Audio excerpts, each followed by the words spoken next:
You're a Mayan descendant. I am a Mayan descendant. What? Where are you from? I say, Guatemala. And they say, what part of Mexico is that? You're the coolest guest I've ever had on this podcast, period. I'm still controlled here. Welcome to America. Yeah, right. Home is always home. Nothing is going to be like home. So you think American dream still exists here in America? Yes, even for the Americans.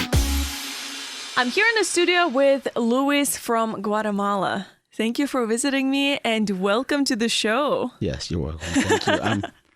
You're excited to be excited. here? I'm yes. excited. Yeah. And the first question I usually ask my guests is Luis your actual name or is that a nickname that you chose for Americans to pronounce? No, it's my original name that was given to me, when I was born by my parents. So yes. Luis, yes. Yes, and I'm very excited to learn about your country, your culture, and most importantly, your story of immigration to the United States. Yes, I know nothing about Guatemala, so just a spoiler alert. So you'll be educating me today as we speak. Okay. So let's start with your background. Where in Guatemala were you born and raised? I'm from the eastern side of Guatemala, and the state where I was born in is called Huehuetenango, and the town that I was born in is called San Juan. San Juan. Yeah, San Juan Atitan. Okay. So it's a small town. I think maybe smaller than Ozark. So that's where I was born there. And what motivated you to look for opportunities to move to the U.S.? Well, there's so many things that, it depends on each person. In my case, I have a different story. First, I met an American girl in Guatemala. Okay. And we started basically hanging out. And then she came back to the States for a year. And we kept in communication. We kept talking, And then she's like, I want to come back with you. I was single. She was single. I was recently out of high school. And so she went back again. And then we started dating. And then she lived with me for a year. And then she said, I'm going to go back again. I said, that's fine. But she said, and then we decided, how about we get married? Okay. So we got married over there. And so you got married here in America? No, I got married in Guatemala. I got married back there. So and then I went to the U.S. Embassy. I filed for a visa. Since I was already married to her. So she came back first, and I stayed there. And but the reason why I wanted to come to the United States first, to be with her. Okay, but there are other things. Guatemala is a country like many other countries with the issues. There's a lot of, inequality over there. Oh, okay. And there's a lot of, in the political, there's a lot of corruption that paralyzes a lot of opportunity. So that's other secondary, why I decided over here. First, I wanted to be here with my, with your wife. At that time I went, and she was already pregnant. We had a kid, and so my kid was born over here, and I just wanted to come over here. But as again, I told you, my secondaries, that's there. There's less opportunity over there because of inequality, because of the government corruption. So that paralyzes a lot of stuff. There, so. How did your family react to that decision? Well, they said, "You don't know anything. You don't know anybody except your wife. You don't know how you think you're gonna survive that." And again, I always think positive. I'm like, again, my other dream is I wanted to learn how to speak English, even though I knew a little bit because we take English class over there in high school. And I'm like, I can survive. First I had somebody to rely on, right? And I'm like, I can do it. And so my family said, well, it's up to you. You're grown, even though I wasn't I was 18, 20. I was still a young kid there, right? Yeah. But they say it's your decision. And I made my decision, and so they supported me. Whatever you need, call us. We're here for you. Have they ever wanted to move here as well? Who? Your family? Oh, yeah. Some of them already moved. Okay. Some of them already I was moved. going to ask you the next question. Yeah. So how did you, when did you decide to move your family here as well? Well, later on, maybe when I was well established. When I was able to communicate better. So that's when it was my mom and my dad. Yeah. So how long has it been since you moved here? Well, since 2009. 2009. Yes. That's a long time. Wow. That's so it's close to 15 years. Close to 15 years. Yeah. Yeah. That's, yes. So that's the length of time I have been here for 15 years. So let's go back to your early experiences in America. How was it like for you to come here for the first time and seeing America? Did you had any expectations of what your life is going to look like here? Many people describe America as an easy path. Like it's easy over there, man. But when you come here, it's not as... It's different. It's different. And sometimes, I mean, not sometimes, all the time, it takes a lot of efforts to have things that are pretty easy. When I came to the United States versus my home country, for sure there's more opportunity. But at the same time, there's more laws that controls it. There's more rules, bylaws in the companies. The first thing I face is that there are more taxes over here compared to where I came from. Like over here, you have to pay personal tax. You have to pay.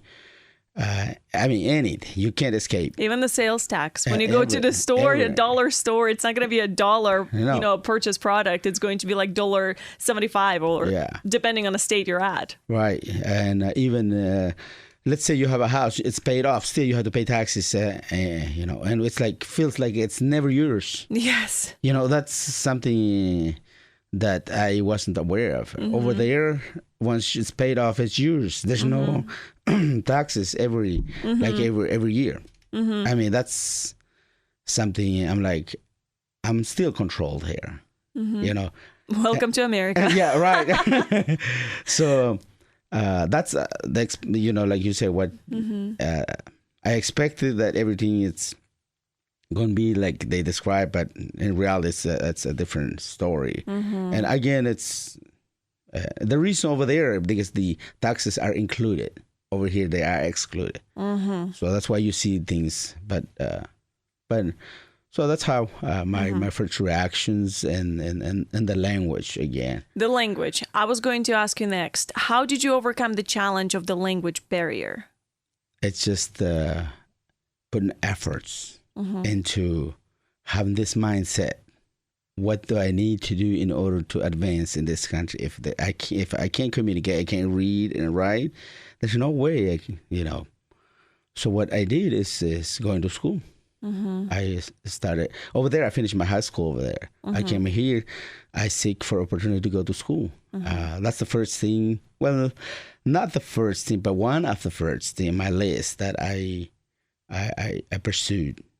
Is education here in America. Education.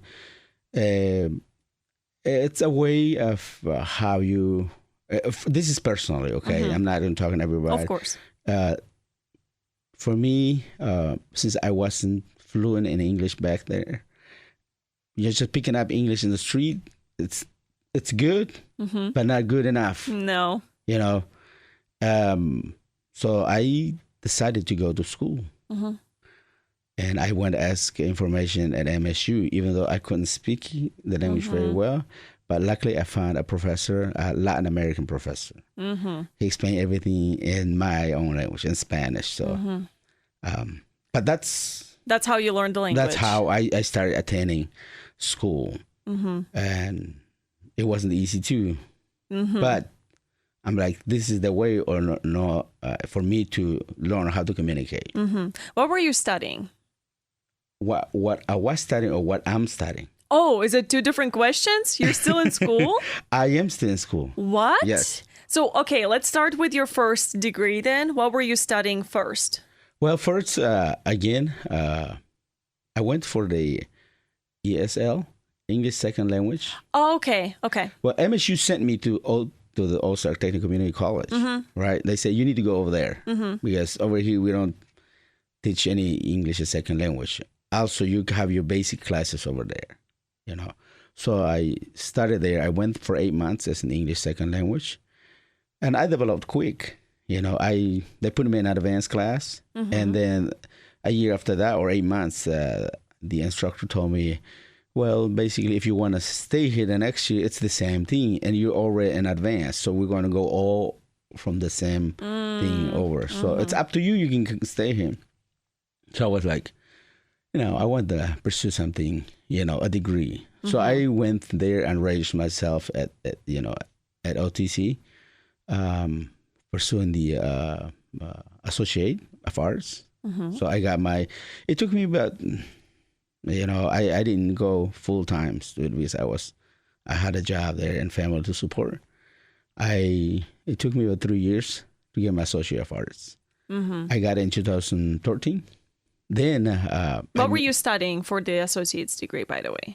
They call it Associate of Arts. Basically, a little bit of math, a little bit of science, a little bit of that's general education associate's education. degree. Yes. Okay. So more leaning to business. Oh, okay. Okay. More leaning to business. I took a lot of again math and business classes. Yes. You know. And then after that, I graduated in 2013 with my Associate of Arts. Then I decided to move on to get a bachelor degree. So I went to MSU, applied, and they accepted me.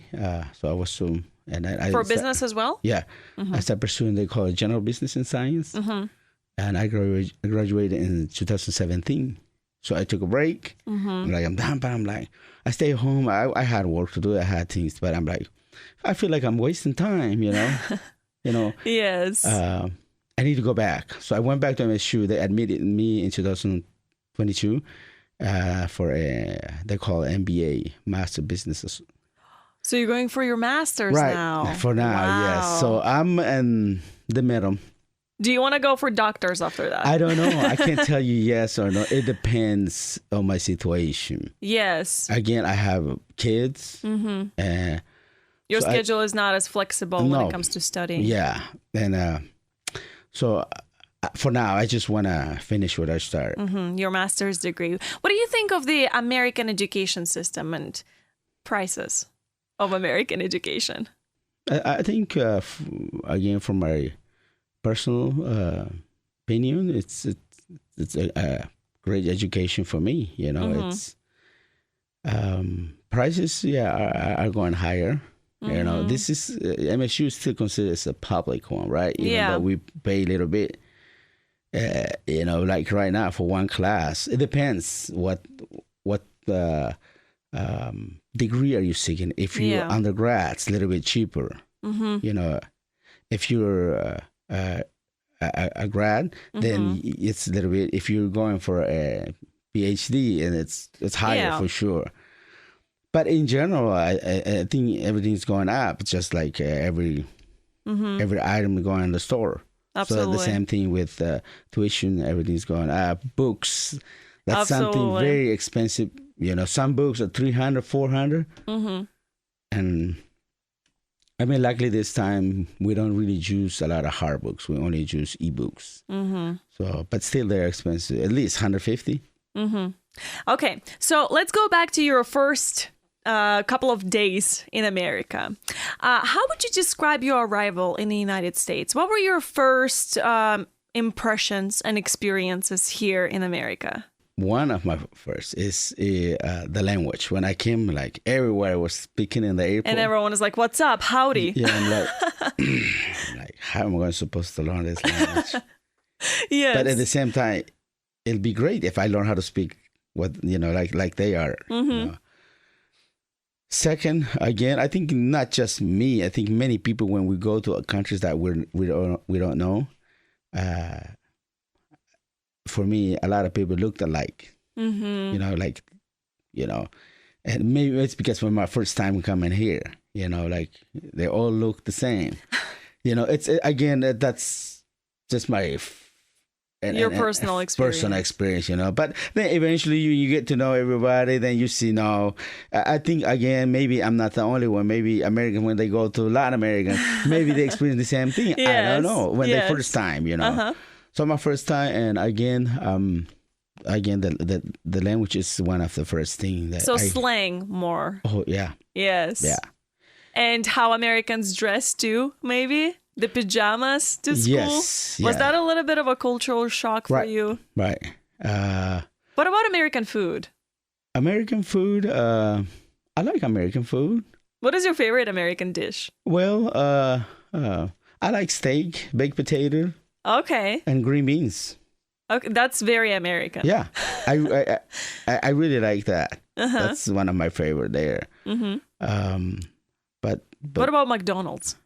I like McDonald's. I mean, I know it contains a lot of calories, but I eat it sometimes. You know, not but I like it. And McDonald's is a worldwide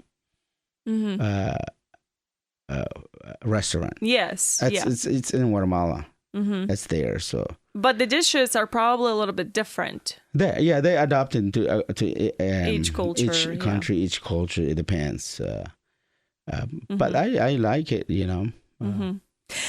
So how do you miss your home country at all on a daily basis, and your cultures that you used to follow back home? Well, yeah, home is always home. Nothing is going to be like home. I think everybody have this.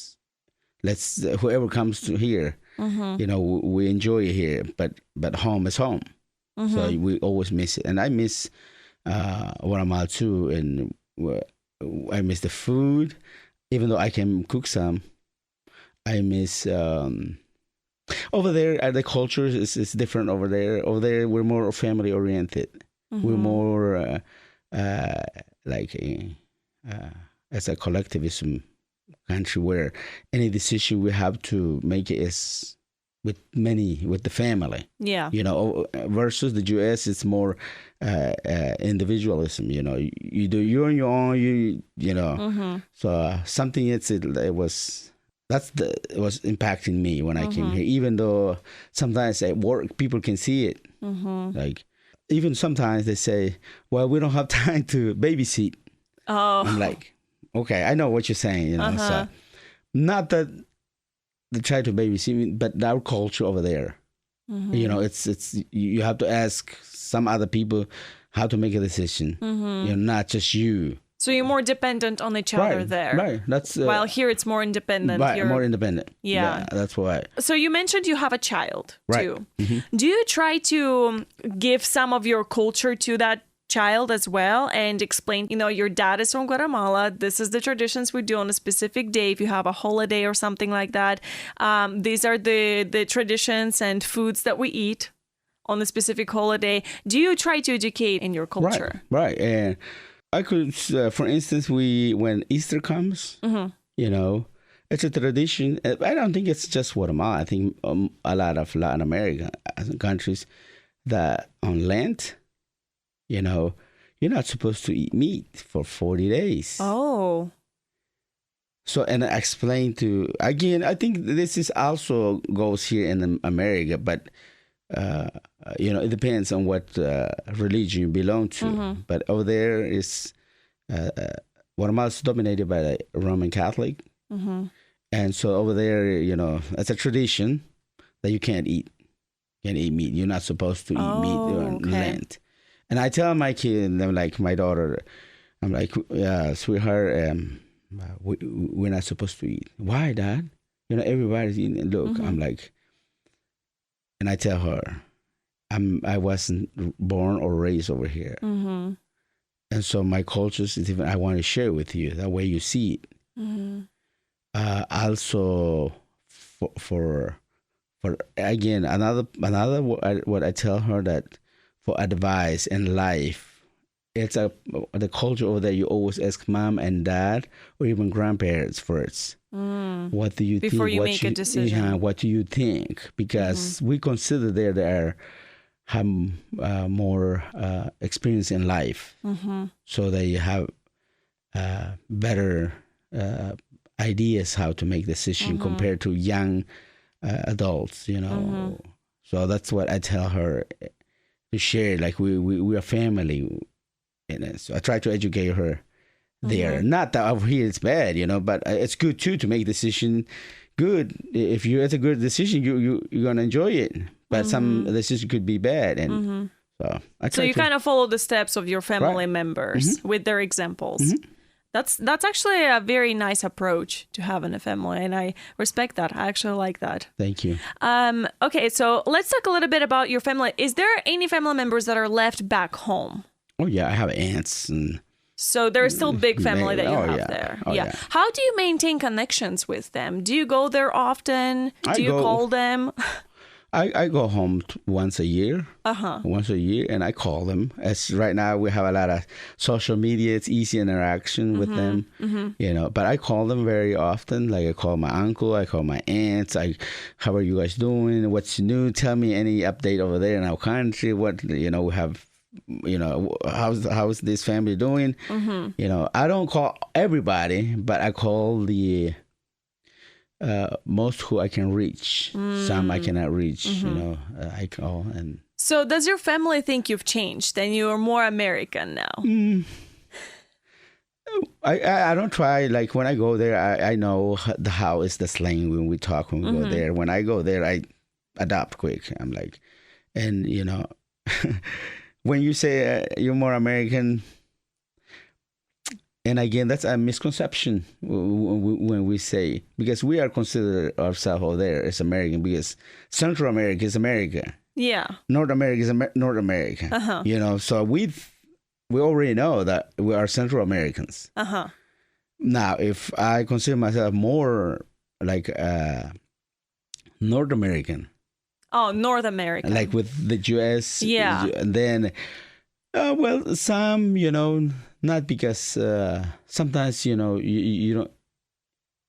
I probably have changed some, not because I want to, but as because you get adopted to a new. You're mutating. Right.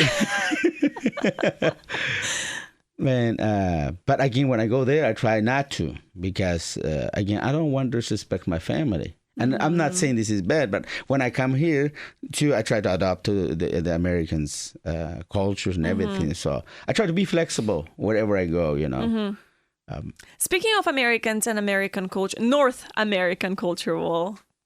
clarify that.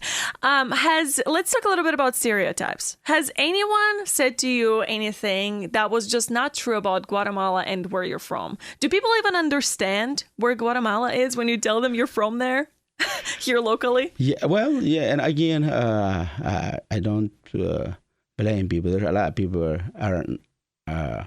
Guatemala is a small country. Yes, very of course. Small. And like you say, you just have heard about it. I've heard about it, but I don't know anything about it. You don't probably know where it is geographically. Yes. Many people don't know. It's near Mexico, right? So some people say here, where are you from? I say, Guatemala. And they say, what part of Mexico is that? And I'm like, I understand what you say. You think everywhere is Mexican. And it's not the case. Yes. Not everywhere in Mexico. Guatemala is independent That's country. Another country. It's a sovereign country. It's a small country. I understand. But that's, I experienced that they consider me as Mexican. How do you cope with those comments? Do you try to explain it? I try to explain. If it depends. It depends on the way the people is telling me. On their approach. Right. If they are coming rude, they know what they're saying. So I try not to. I just try to get out of confrontation. But if they say it, they mean it. That I can tell that they just unaware of it. And I said, I tried to explain it to them. I said, with all the respect, that Guatemala is another country. I know we speak the same language. We color of skin is the same, but I say I'm not Mexican. It's a different country. And they get it. So many of them, they say, thank you, for telling me this. But okay, so can you share a significant moment or maybe a turning point in your journey in the United States that just shaped your perspective on the American dream? And let's talk about the American dream concept as well. I think, again, when I talk about inequality, some countries have more inequality, some countries have less, but I think all countries have inequality. Sometimes, I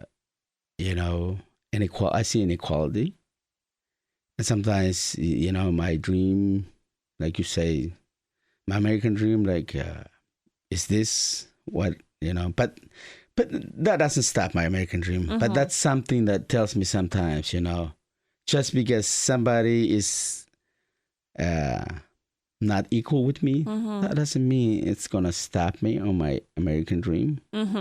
Is there always, a path? It's, to go go around or go through it and make it even.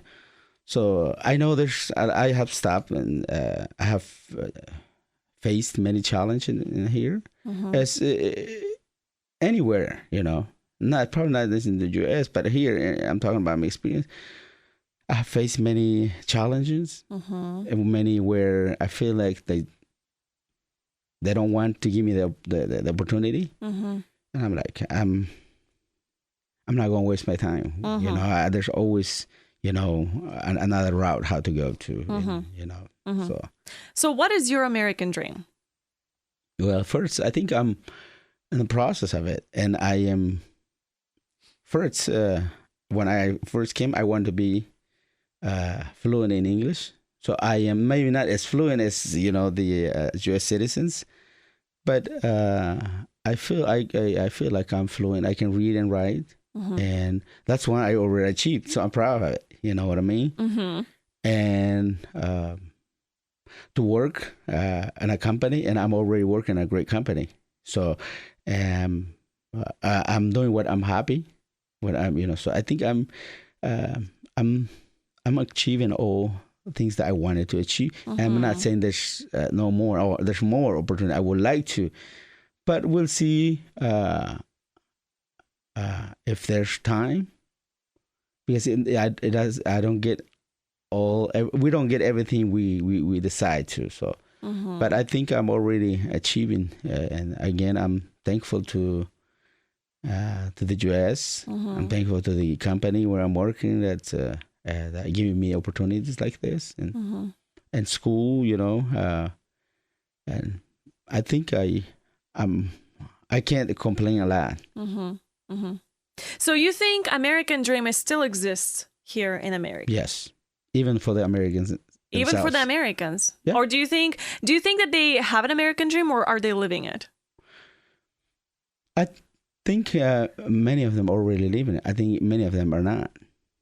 I think, and for me, my opinion, American dream, it's not given to you. American dream is you work for it. That's what I think. And I see a lot of Americans, they work every day. They sacrifice their time for family, for school, for work, and work ethically. They work ethically. That's part of American dream. That's my opinion. Many probably citizens, they don't pursue that. And for me, that's not as an American dream. That's, again, that's my opinion. Absolutely. Yeah. Absolutely. So before we step into a break, what advice would you give to other immigrants from Guatemala in terms of pursuing their American dream here? I will tell them that do what you need to do. I can tell them don't come. I can tell them come here. If you decide to come here, come here. But be prepared.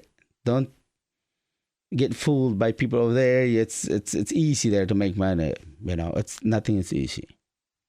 Come here, face it, face the reality.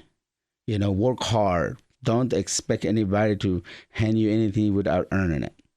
So again, it's up to the person. If they want to come here, enjoy, work hard, and show the company, show the United States that you're a person that you deserve an opportunity. And again, you have to earn it.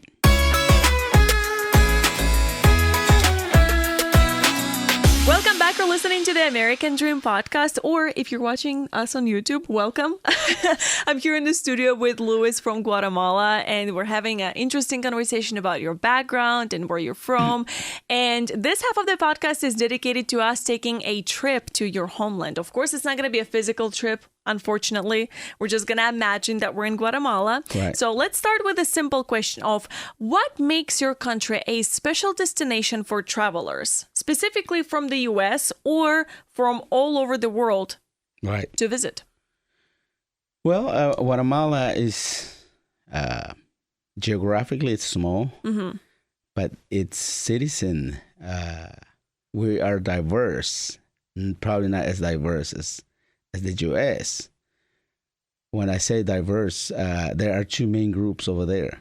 They are, we call it the European descendants, whereas obviously they came from Europe, right? Spain, France, and all. I mean, they are Guatemalans. They live over there. But also we have the Mayans descendant. Yes. Those people, they lived there before the Spanish conquered Latin America. Which is so interesting because I saw the pictures too on Google of the Maya pyramids. Yes, yes. So, and it's literally the number one photo I see when I Google Guatemala. So there's two groups. Now we can break it down. As I said, like the Europeans, you can break it. There's Spanish descendant, there's French. The same thing with the Mayan. Mayan, it's a broad word for the Mayans, but they have their own ethnic groups. They have their own languages. There are 23 Mayan languages still alive in Guatemala these days. And me personally, I belong to the Mayan group. I'm not a European descendant. You're a Maya descendant. I am a Mayan descendant. What? Yes. When I grew up, I couldn't speak Spanish. Just like over here, there are natives, right? They're on the reservation, right? Over there, we don't have reservation, but we have our own town. So each Mayan have their own town, their own ethnic group, their own language, their own grammar. What? So I am a Mayan descendant. That is you're the coolest guest I've ever had on this podcast, period. And the Mayans we have again 22 languages remaining, but we also have our Mayan numbers, the symbols. We learn that in school. Everybody, even European descendants, they have to learn this, the Mayan numbers and everything. It's way different. It's way different. So when I was small, like a kid, I couldn't speak Spanish because I'm a Mayan. I have my own language. And then I started school, and then I learned over there. Then my father sent me to a private school, Catholic school, and so I learned Spanish. I became fluent over there. What? So I faced almost the same thing when I came to the U.S. I had to learn English. So can you teach me a little bit of Maya? I could. I mean, language? I could. There's 22 languages. I say, we call it. There's the name of. I don't remember all the name of it, but we call there's Cachiquel, Popti, Maya, Quiche, all those. I'm just mentioning 4 or 5 of them, but there's 22. Garifuna. How many of them do you know? Just one. Just I know one. Yeah. Okay. Yeah, can you teach me how to say hello in that language? I could say Titai. Titai? Yeah. Titai. Yeah. Okay. Yeah. And how to it's say? It's like, how are you? Oh, Titai. It's Yeah. like kind of like what's up, maybe? Yeah. Americans ask? Yeah. And how to say welcome? Nimtse. Nimptsen. Yeah. Nimptsen. Okay. Yeah. It's actually very easy to pronounce for me anyway. Right. There is no like R No. sound or like in German, like the sound. Because I think you already have it, because you speak, besides English, you speak Russian. So and I hear when Russian talk, they have this strong... like dry accent. Yeah. And so that's how when we speak one of the Mayan language over there. So that's why it's easier. What a connection. I never realized that. That's so interesting. Wow. I want to visit Guatemala now. And Guatemala is considered as the heart of the Mayan civilization, like in the ancient time. And again, there's one park, it's very for any U.S. travelers, or not just U.S. traveler, but all around the globe. They can go to this park, national park, they call it Tikal. That's where all the pyramids are so high, and they're still discovering things over there. Wow. And which town is it in? It's in northern of Guatemala. It's called Petén. That's the state. Oh, okay. Called Flores Petén. That's where Tikal is located. And again, it's full every day with tourists from all around the globe. Wow. So let's talk a little bit more about the Mayan destinations and, attractions to see. What are some other places that if a tourist is obsessed with the Mayan culture and, the background of it and looking at the pyramids, where do you recommend them to go to find all of that besides that state? Well, besides the state, there's another one called in the state where I'm from called Huehuetenango. And there's the pyramids called Saculeu. It's not as big as the Tikal, but it's still there are pyramids there. And once you get in the park, there are a museum there, and they can give you a little tour about it. This is, they have all the basic a statement of the Mayans, what happened to them, So, and also if you go to Quiche, it's another state, we call it Quiche, and so there's a lot of Mayans there, but not just the ancient pyramids, but also the current Mayan that's still alive. We have our own tradition, we have our own clothes, we have our own language, we have our own... it's... Once you get out of the airport in Guatemala, you see a lot of people, you can tell they're Mayans. Quick, because they don't dress as normal like this. We have our own handmade clothes. Oh, that is like tailored to you? Yeah. Textiles and all that. And can a tourist purchase that? Oh, yeah. Okay. Oh, yeah, they bring it all the time. That's so interesting. I never knew that. So, again, about 40% of the population of Guatemala are Mayan descendants. What? And the remaining 60%, it's European. Wow. So what are some unique experiences or activities, regardless the, Maya culture, if somebody's interested in it or not, that visitors can find in Guatemala and experience? Well, there's one activity, I think, like when Easter comes, a lot of people, and I think I took a note here about, what is to do over there. There are many things in Guatemala, and one of it's we in the eastern, and there's a place called Antigua Guatemala. It's, I think, ancient Guatemala city, because that's where Guatemala was established first, like the capital, but they moved it. That's why they call it ancient, like Antigua Guatemala. It's very visited by tourists. So on the eastern, they bring seeds like sea dust, something like that, and fruits and all that. They decorated the streets, like not just they decorated miles after miles.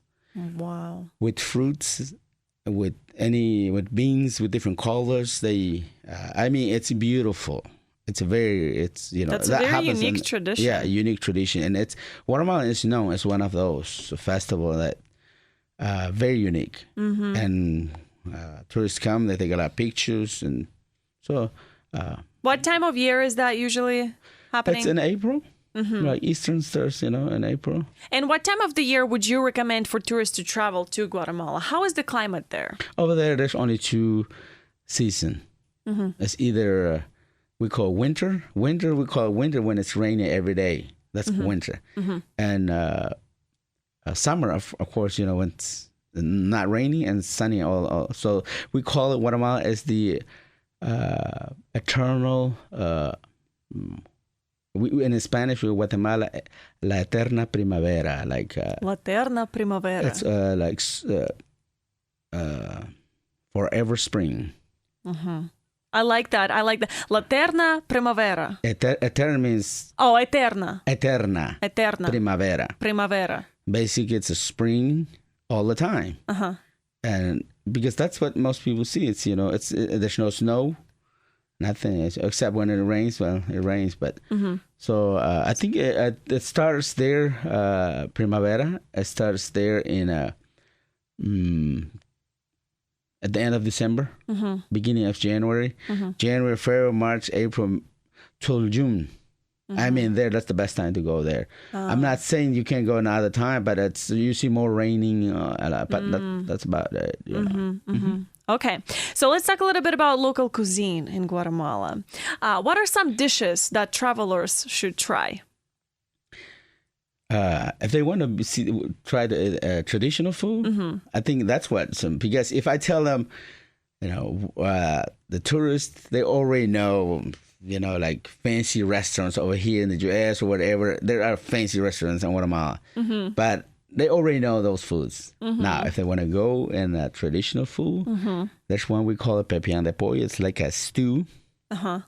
We cook it in and tomato sauce and other ingredients that I can't describe it really well right now. But again, if you put it pepián de pollo, like and it gives you all the ingredients, and that's very delicious.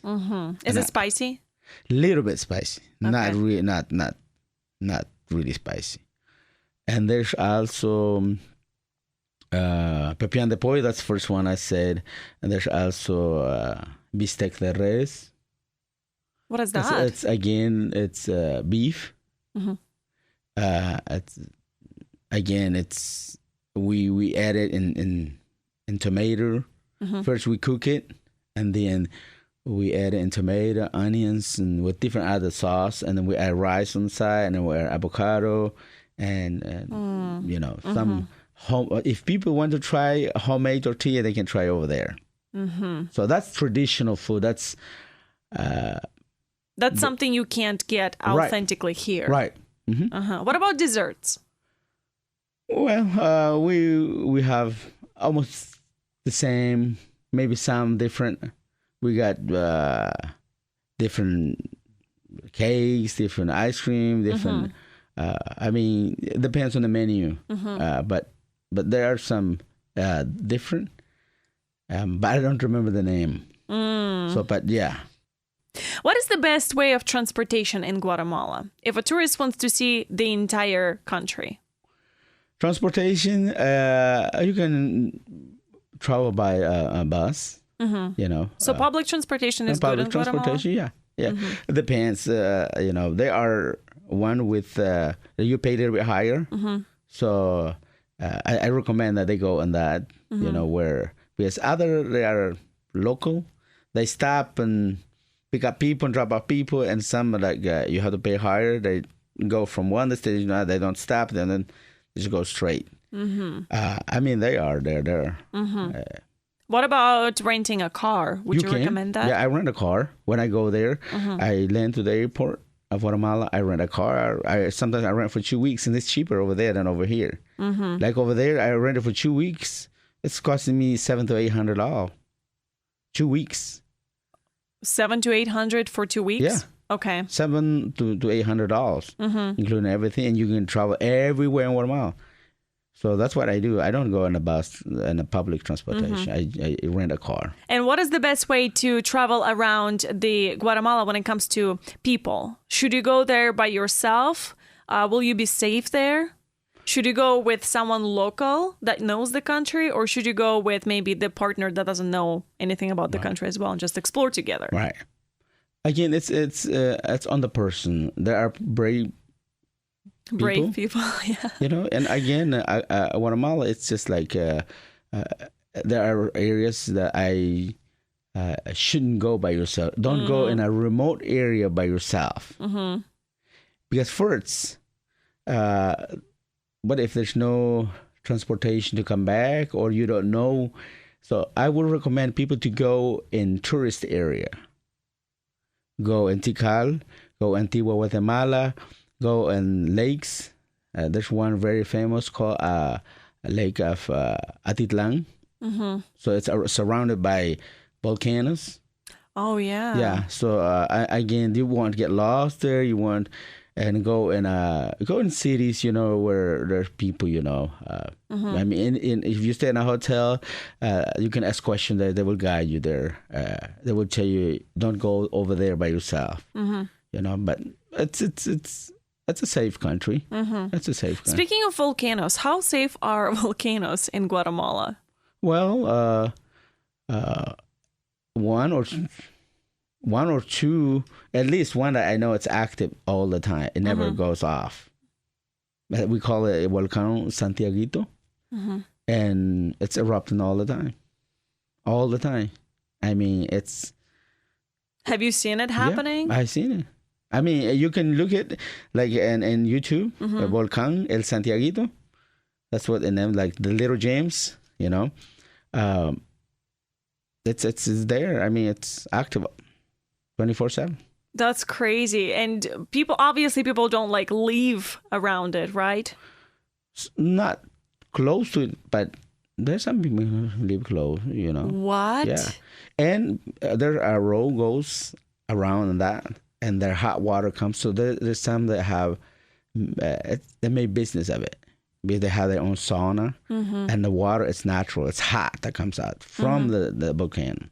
What? It's not artificial. I always wanted to see a volcano explosion. That was like one of the things on my bucket list, and I never realized that you can do that in Guatemala. Which Guatemala is only like, what, 5 hours on a plane? Yeah, about 5 hours. So it's pretty close. Yeah, it's not bad. And you said that you go there once a year, every year. So you're planning your next trip maybe next year again. And what is your usual routine when you get home? Do you go straight just home, or do you explore your country as well before? Well, since I already know it, I don't really explore a lot. But I'm not saying I know all Guatemala. There's areas that I don't know. Like Tikal, I don't know Tikal. I hear a lot about it, but it's far where I'm.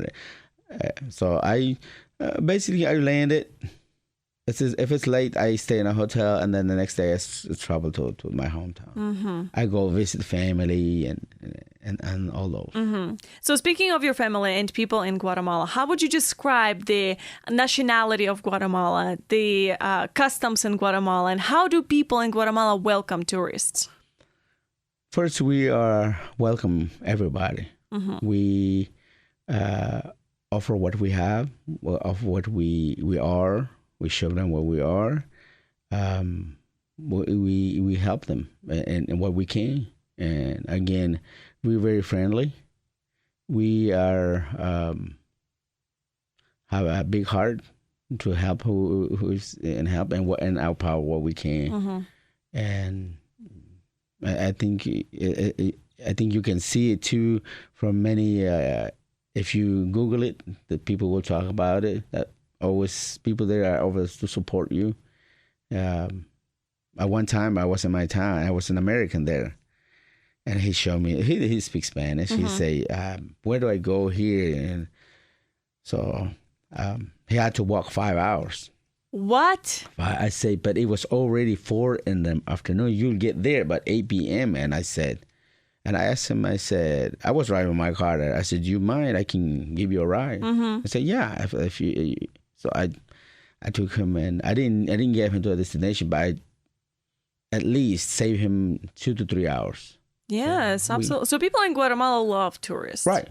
Is there any etiquettes or traditions that a tourist should learn before going to Guatemala?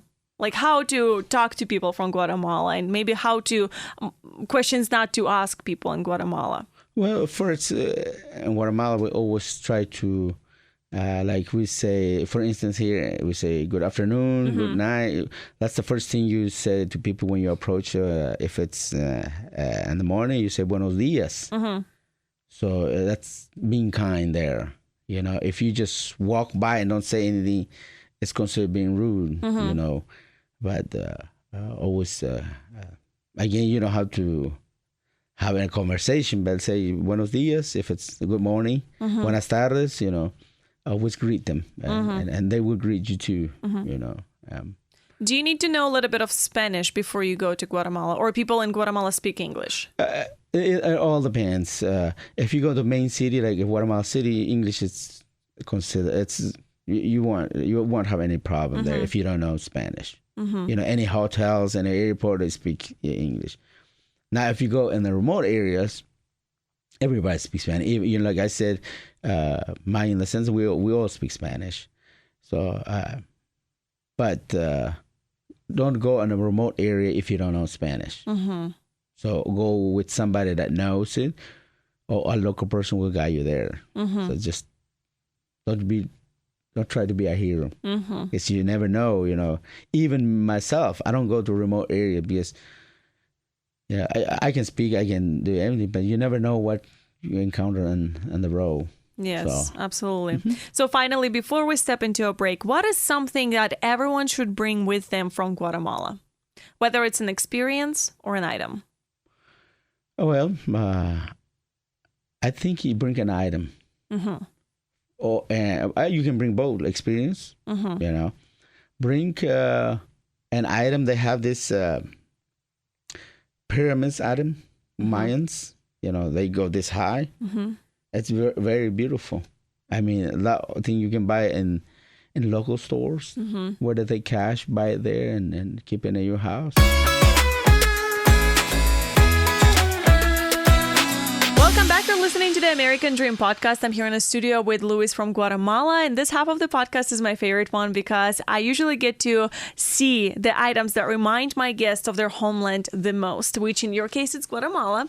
And even though you didn't bring any items, we'll put the picture on our screen here on the video version of the podcast, which, by the way, you can check it out on YouTube. And we will start. You showed me some pictures of clothing from Guatemala. Right. So let's start from that. Why is that the item that reminds you of home the most? Because it's unique over there. And again, the dress for Mayan descendants, it's handmade, as you can see. So there's so many kinds, not only one kind. It depends on what the ethnic group you belong to. That's the kind of clothes you see. So as you see there, even for men, some men they wear dress. Yes, you know, I see the skirts. Yeah, or skirts and all that. So and they wear like usual clothes like this, you know. But that's something unique over there. And so I have some for my daughter. I brought some dresses for girls, and it's in my house, and that reminds me and it reminds her. I mean, and they are really really nice and expensive as well. They're expensive. They're expensive because they are handmade. Yeah. How soon do they make it for you? It takes, it depends on the person that works on it, but it can take up to a month to make a dress for a girl. Wow. And what are the prices? We're talking about $300 to $500 each. What? Yes. Just for one? For one. Yeah. That is expensive. That is expensive. Wow. So that is unique for me and for the people from there. Yes. Do you have an outfit like that you brought with you? No, I didn't. I have one at home. I should have. Well, yes, at home? Yeah, I have one. But how often do you wear it? Well, I don't have anything for me. The one what I have is for my daughter. Oh, so you don't have one of your own? No, I don't, because again, they're expensive. They're expensive. Is there an event, like a specific event, that you guys wear this clothes on in Guatemala? Well, I think, again, when I said, I think most Mayan descendants wear that almost every day. Most. It's part of the culture to wear every day. Again, and I'm not speaking for the whole population of Guatemala. I'm just saying. Now, if you go in the European descent, then they wear normal clothes like this, and Mayan descendants wear clothes like this too. Normal. But it's part of the culture that people want to keep there. That they don't want it to disappear. And I see that a lot of men are wearing hats too. Does that come with the outfit that they make, custom make? Really? Yeah. And for women, it's like a handband as well. Yeah. So all of that will be made for $400 to $500. Yeah. That's a lot of pieces of clothing. Yeah. It looks like a very layered. I should have brought again. It's my bad, my fault. My daughter's dress, shirt. I have it at home. I should have brought it so people can see it. I tried to sell those on Amazon too before. Yeah. How often does she wear it, or is it just displayed? And she's she wears it. She wears it. Again, I made twice a month. Twice a month. Yeah, she wears it. Just for fun, or for an event, or just to go to fun. Walmart? Just for fun. Like she wears it all day. Interesting. She wears her shirt like that. Okay. And, yeah. And hers is like in red colors or purple? Red. So it looks more like this lady right here. Yeah. Do you mind if I show a picture? Yes, my absolutely. phone? Yeah. And if you allow us, we can put a picture of her like in the outfit in our podcast. Okay. So yeah, and my girlfriend has it too. So moving on to the next item. And we were talking a lot in the second half of the podcast about the Maya, your roots when it comes to that. And you said that the one of the most important items that you can bring from Guatemala would be the display of the pyramid. Yeah. Could be one of the display of the pyramids. They build it here like in stone, on rocks, or in plastic, whatever. But rocks are more expensive. Or you can bring the calendar, the Mayan calendars. I don't know if you have heard about that. Mayan calendars? Yeah, that is very famous. I've heard about them. And it's some people, I think archaeology, pay attention a lot to the Mayan because it can predict something. Yes, I've heard about that. So they have, again, like a symbol of the Mayan calendar where, in stone, you can bring that with you too. Something's very unique. So, do you have a Mayan calendar? I don't. I don't have it with me here in the U.S., but there's so many in Guatemala. But I have the pyramid. You have the pyramid? I have a pyramid at home. Yeah, it's and you brought it from Guatemala from your last trip. Yeah. That's so interesting. How did you manage to bring it? I feel like it's such a awkward it's not shape. A huge one. It's like this size. Oh, okay. That's the pyramid of the Cal. Oh, okay. So and when you come, customs check it, and I show them, and then they just see it's a rock, and they allow it. Okay, and now we're moving on to the third item. Okay, which is it's a food. I would say again as we talked earlier, papian de pollo is one of the traditional food, and I really like that. That's the reason why I picked it because I like it. It's a stew there, chicken and rice and potato and even avocado on the side, and that's something. It sounds very healthy. Yeah, it's healthy. It's made of seeds and tomato and onions and we cook it very often at home. Right. And you said that you even brought it to your church one time, and everyone loved it. Yeah, I brought it, and our priests where we attend. When I tell him, hey, we have food here, we have papian de pollo, he's like, I'm coming. Yeah, so he likes it. And it's just the normal chicken. Do you have any spices that are like Guatemalan special that you add in that soup that makes it different? Yeah, we add, again, first we just cook the chicken, right? And then we add our sauce. We add seeds, like pumpkin seeds. We add different kind of peppers. Bell peppers, and different kind. Again, I don't have everything in my mind, but we at least 7 to 10 different, and then we cook it and we blend it. And then once it's blended, then we put the chicken in, we cook it a little bit, and then we cook the rice on the side and the avocado on the side. Wow, that makes me hungry. Yeah, me too. I really want to try that. And I mean, everything you've told me about Guatemala is so fascinating to me, and I enjoyed a lot our conversation. Thank you so much, Luis, for visiting me today and sharing your journey and a little bit about your culture. I wish this podcast was 10 hours long so I can know more about your Mayan descendants and your background.